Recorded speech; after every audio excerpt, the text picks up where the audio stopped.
Asia Bhabanipur और माबा थिथागुरि बे एलाकायाव सासे हमिउपेथिक डाक्टार दं।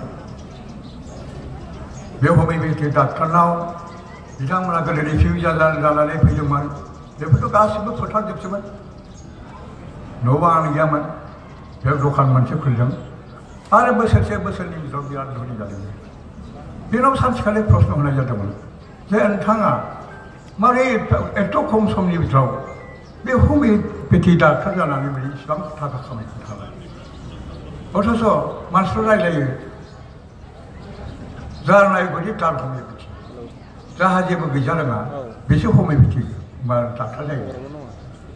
जार नायगौदि तार हमिउपेथि, जेबो गैथारैनि हमिउपेथि जेबो रोङा बियो, खिन्थु हमिउपेथि फाननानै बे धनि जाबाय। मोजाङै हमोब्ला बिथांमोन जे बे जायगायाव बारा मुलि लानाङा, नाक्स मुलिखाल' मोनसे लानांगौ। बे नाक्स मुलिखौ फाननानै धनि जानो हायो। साफ्रोमबो बर'आ बेनाव हमिउपेथि मुलि लांफैयो आरो बिसिनि रोगा जेखि जाया बे नाक्स मुलिखौ हरनानै बिथाङा बिसोरखौ सिकित्सा खालामो।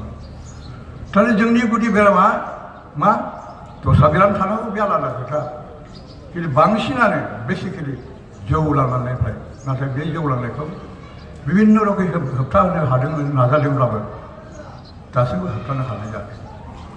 दा जों खिन्थु जों बेखौ डिटारमिन जानांगोन।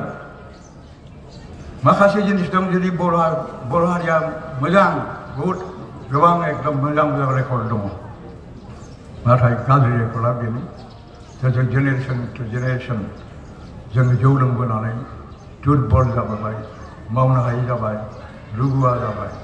बे जोंनि मोनसे थांब्ला बे अभिशाप हारिनि